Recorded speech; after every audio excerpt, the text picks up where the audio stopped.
घर के काम करते करते अगर किसी काम में थोड़ा सा समय ज़्यादा लग रहा है तो मैं हमेशा ट्राई करती हूँ कि इसको कैसे एडजस्ट करूँ या कौन से टिप्स फॉलो करूँ जिससे कि मेरे जो काम है ना वो टाइम उसमें कम लगे और जल्दी से जल्दी हो जाए। क्योंकि जो डेली के काम रहते हैं वो काम तो ख़त्म नहीं हो सकते हैं, लेकिन हम उनको थोड़े कम समय में निपटा ज़रूर सकते हैं। जैसे कि अगर आप बर्तन धो रहे हैं तो उसे आप कम समय में कैसे धो पाएंगे, या फिर आप अपने घर को ऑर्गेनाइज़ कर रहे हैं तो कैसे कम से कम समय में उसे ऑर्गेनाइज़ करें। तो ऐसे ही कुछ टिप्स मैं फॉलो करती हूँ, शायद आपके भी काम आ जाए।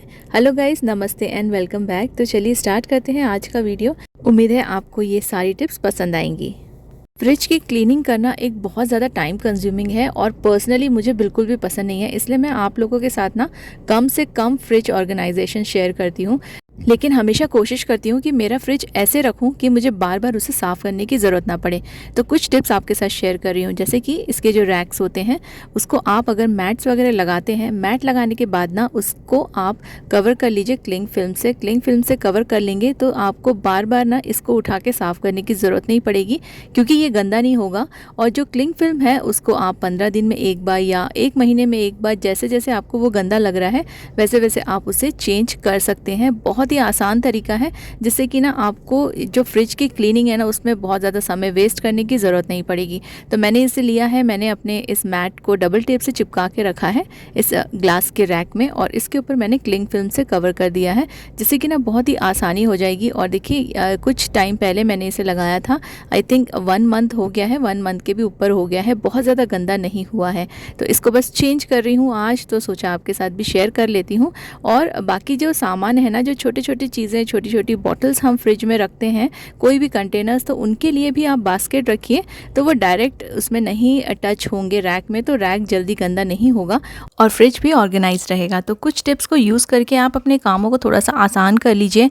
काम तो जैसे कि वैसे रहेंगे, लेकिन कम समय में कर लेंगे तो आपको थोड़ा सा टाइम भी मिल जाएगा, थोड़ा आराम भी मिल जाएगा। और जो फ्रीज़र है, फ्रीज़र में मैं कुछ नॉनवेज वगैरह स्टोर करके रखती हूँ, तो वहाँ पे ना मैं एक प्लास्टिक का ट्रे ज़रूर यूज़ करती हूँ, तो वो उसका जो बेस है वो जल्दी गंदा नहीं होता है। ऐसे बास्केट ज़रूर यूज़ कीजिए, अपने हाथ के पास ही अपने सारे किचन के सामान रखिए जो आप डेली यूज़ करते हैं। अगर आप इसे दूर रखेंगे तो यहाँ पर भी आपका टाइम वेस्ट होगा, इससे आपका काम जो है आसान होगा।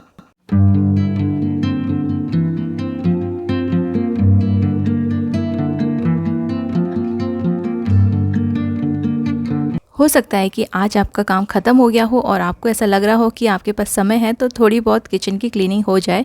तो जब भी आपके काम साफ़ सफाई पूरा हो जाता है, फ्लोर साफ़ हो जाता है और उसके बाद आप कुछ क्लीनिंग करना चाहते हैं, तो पेपर ज़रूर बिछाइए नीचे। इससे आप जो भी क्लीनिंग करेंगे ना, कुछ भी गंदगी रहेगी वो इस पेपर पे गिरेगी और आपको फिर दोबारा से जो फ्लोर आपने ऑलरेडी साफ़ कर लिया है ना, उसको दोबारा से साफ़ करने की ज़रूरत नहीं पड़ेगी। तो जब भी हम कुछ क्लीनिंग करते हैं, छोटा मोटा कचरा ज़रूर से फ्लोर पे गिरता है और फ्लोर को हमें अगेन मॉपिंग करनी पड़ती है। तो इसलिए आप हमेशा न्यूज़पेपर बिछा लीजिए, या फिर अगर न्यूज़पेपर नहीं है तो आप कोई भी पुराना जो चादर वगैरह होता है ना उसको भी यूज़ कर सकते हैं, कोई भी पुराना कपड़ा यूज़ कर सकते हैं, लेकिन फ्लोर की क्लीनिंग से आप बच जाएंगे। और इसका जो भी कचरा इस न्यूज़पेपर में गिरा है, या तो मैं इसे फेंक दूंगी, या फिर अगर आपने कपड़ा यूज़ किया है तो आप इसे कहीं भी बाथरूम में जाके झाड़ दीजिए, और फिर आपका जो फ्लोर है वो एज इट इज़ साफ़ रहेगा। ये सभी चीज़ें सुनने में बहुत ज़्यादा सिंपल लगती है, लेकिन जब हम करने बैठते हैं ना तो कई बार हम लोग भूल जाते हैं। इसलिए मैं आपको ये टिप्स बता रही हूँ, क्योंकि हमेशा मैं इनको फॉलो करके अपने काम को थोड़ा सा आसान बना लेती हूँ।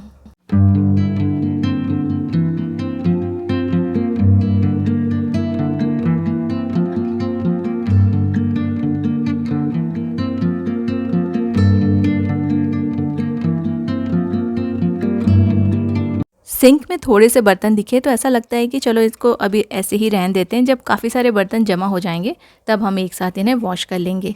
लेकिन होता क्या है कि वो जो बहुत सारे बर्तन रहते हैं ना, तो उसमें समय भी बहुत ज़्यादा लगता है, मेहनत भी बहुत ज़्यादा लगती है।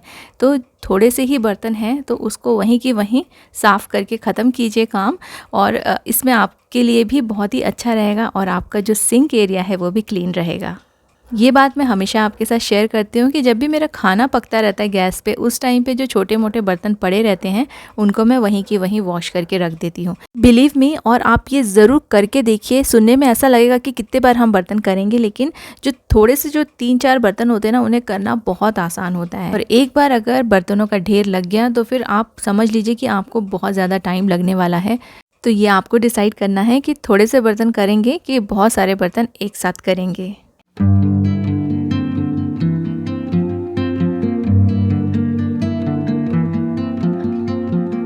2-3 बर्तनों के साथ-साथ कुछ बॉटल्स भी रखी थी। अभी गर्मी का मौसम आ गया है तो पानी की बॉटल्स फ्रिज में रखना पड़ता है, तो इसलिए ना बॉटल्स भी काफ़ी निकलती हैं। इसको भी मैं वॉश कर लूँगी। तो अगर इसको मैं वॉश नहीं करूँगी तो ये भी सिंक के आस-पास पड़ी रहेंगी और फिर यहाँ पर भी ना जो सिंक है वो क्लटर्ड दिखेगा, गंदा दिखेगा। तो इनको भी वॉश कीजिए और भर के उसी टाइम पे रख दीजिए। इससे आपका काम बढ़ेगा नहीं, एक्चुअली में सिंपल होगा और निपट जाएगा जल्दी-जल्दी।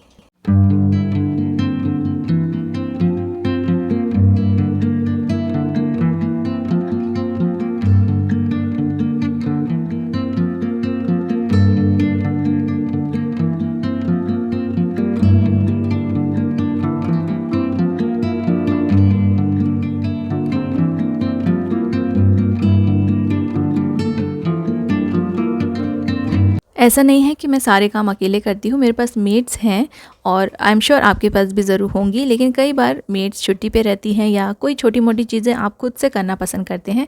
जैसे कुछ किचन की जो क्लीनिंग होती है मैं खुद से करती हूँ। ये सारे जो बॉक्सेस वगैरह हैं ना, ये जब भी मुझे टाइम मिलता है थोड़ा बहुत मैं इन्हें वाइप करके रखती रहती हूँ। तो अगर मैं बीच-बीच में इन्हें वाइप करती रहती हूँ, इसलिए ये बिल्कुल भी ज़्यादा गंदे नहीं होते हैं। फ्रिज के ऊपर का पोंछ लिया या फिर फ्रिज के ऊपर जो 1-2 सामान रखे हुए हैं वो पोंछ लिए। टेबल जो हम डाइनिंग टेबल यूज़ करते हैं, कॉफ़ी टेबल यूज़ करते हैं, उसके ऊपर के सामान को एक-एक हाथ मार दिया, थोड़ा सा साफ़ कर दिया। वॉश बेसिन को फटाफट से साफ़ कर दिया। और अगर वॉश बेसिन को आपको जल्दी क्लीन करना है, बहुत ही डिटेल में क्लीन नहीं करना है, तो आप ज़रूर वेट वाइप्स यूज़ कीजिए। इससे आपका जो वॉश बेसिन है जल्दी-जल्दी क्लीन हो जाएगा। तो ये छोटी-मोटी चीज़ें अगर आप वहीं की वहीं क्लीन कर देंगे ना, तो आपका जो घर है वो बहुत ज़्यादा गंदा नहीं होगा। कई बार डिटेल क्लीनिंग करने के बदले रोज़ थोड़ी-थोड़ी क्लीनिंग करने से घर साफ़ रहता है और टाइम भी वेस्ट नहीं होता है।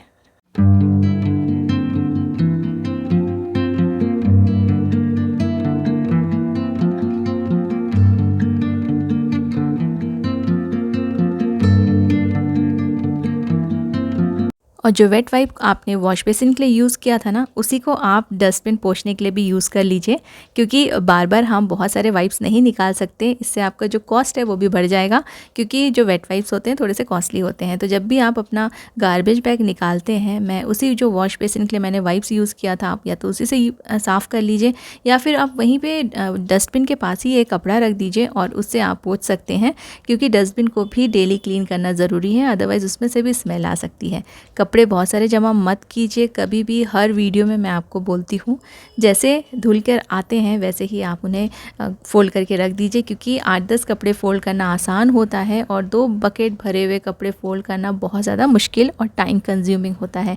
तो थोड़े बहुत कपड़े जो आ गए हैं धुल के, उन्हें वहीं की वहीं फ़ोल्ड करके फटाफट से आप इसे अपने कबर्ड में रख दीजिए। इन्हें अगर बाद में करने के लिए छोड़ते जाएंगे तो ये सिर्फ पाइल अप होते जाएंगे और आपका कोई काम होगा नहीं। और जो सिर्फ 5 मिनट का काम है ना, उसके लिए आपको 2 घंटे लग जाएंगे, क्योंकि कपड़े बहुत सारे हैं तो टाइम भी फिर उतना ही लगेगा उनको फोल्ड करने में। कुछ चीज़ें ना कितने भी अच्छे से रख लो वो अनटाइडी ही दिखती हैं, जैसे हमारे वायर्स, हमारे केबल्स, चार्जिंग के जो वायर्स होते हैं, ये सारी चीज़ें, और या लैपटॉप के जो वायर्स होते हैं, तो इनको अगर आप एक बास्केट में रखेंगे तो ये ऑर्गेनाइज रहेंगे। अदरवाइज़ ये हमेशा ही बहुत ज़्यादा मेस क्रिएट कर देते हैं घर में। तो इनको मैंने एक बास्केट में रख दिया है और ऐसे फोल्ड करके रख दिया है। तो ऐसा रखिए और जैसे आपका यूज़ हो जाता है तो वापस से इन्हें फ़ोल्ड करके आप इसी बास्केट में रख सकते हैं। इससे जो एरिया में आपने इसे रखा है वो भी टाइडी लगेगा और फिर ना ये ख़राब भी नहीं होंगे। मोस्टली मैंने ऐसे वाले मेटल के बास्केट यहाँ पे यूज़ किए हैं जिसमें बीच बीच में से गैप्स है, तो वहाँ से आप आराम से वायर को निकाल के अपना फ़ोन चार्ज कर सकते हैं या फिर आप अपने लैपटॉप को चार्ज कर सकते हैं। रिमोट के लिए मैंने यहाँ एक DIY किया है, छोटा सा एक होल्डर बनाया है एक पुरानी प्लास्टिक की बॉटल को कट करके, और इसको मैं यहाँ पे हैंग कर दूँगी। एक एडिसिव हुक लगा के रखा है मैंने। रिमोट जैसी चीज़ भी यहाँ वहाँ पड़ी रहती है और इससे भी हमारा घर क्लटर दिखता है, फिर एक एक चीज़ उठा उठा के रखते रहो। इसलिए हर चीज़ के लिए छोटे छोटे ऑर्गेनाइजर्स रख दीजिए और उसमें ही आप ये सारी चीज़ें रखिए, तो आपका जो घर है वो कम मैसी होगा, कम समय लगेगा आपको उसे साफ़ करने में।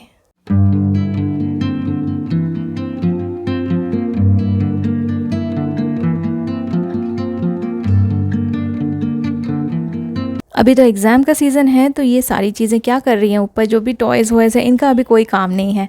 और अगर काम नहीं है तो इसे ऊपर रख कर कोई मतलब नहीं है। जो चीज़ें यूज़ में नहीं आ रही है उसे आप कहीं अंदर हिडन स्टोर कीजिए। जैसे कि मैं अपने बेड का स्टोरेज यूज़ करती हूँ, हिडन रहती हैं चीज़ें और फैली हुई नहीं दिखती है बाहर, और आपका जो घर है वो फिर मैसी नहीं दिखेगा। अगर ये सारी चीज़ें जो यूज़ में नहीं आ रही हैं वो भी आप ऊपर ऊपर रखेंगे तो फिर इनको भी आप डस्टिंग करते रहेंगे और आपका टाइम वेस्ट होता रहेगा। तो उनको एक अलग सा स्टोरेज दे दीजिए, ऐसी जगह जहाँ पे ये अच्छे से रहें और आपको जब ज़रूरत पड़े तब आप निकाल भी सकें और ये ख़राब भी ना हो। और इससे आपका जो घर है वो ऑर्गेनाइज लगेगा और बिल्कुल भी क्लटर्ड नहीं दिखेगा। घर में चारों तरफ घूम के ना आप एक बार देख लीजिए कि कौन सी ऐसी चीज़ें हैं जो आप अभी यूज़ नहीं कर रहे हैं। जैसे अभी मैंने टॉयज़ के जो बॉक्सेस हैं उनको रखा। अब ये जो बैग्स हैं अब फ़िलहाल तो इनकी ज़रूरत नहीं है, तो ये ऊपर पड़े पड़े तो मेरे घर को बहुत ज़्यादा गंदा शो कर रहे हैं, जैसे कि बहुत क्लटर्ड दिख रहा है ऊपर ऊपर सामान पड़ा हुआ। तो इनको भी मैं अंदर डाल रही हूँ और जब मुझे लगेगा तो मैं यहाँ से निकाल सकती हूँ। तो आप ज़रूर से देखिए अपने घर में कोई चीज़ जो यूज़ में नहीं है उसे आप अंदर की तरफ या ऊपर अगर आपके कैबिनेट्स हैं वहाँ पे स्टोर कर दीजिए। तो इससे आपका घर जो है ना साफ़ दिखेगा। बहुत सारी चीज़ें जो डस्टिंग करने की रहती है वो कम हो जाएंगी। ये सिंपल से टिप्स फॉलो करने के बाद आप देखिएगा end of the day it will make your place a little bit more beautiful and organised and it will be so satisfying. Hopefully these tips will help you keeping your home organized in an easy way. See you soon and thank you so much for watching.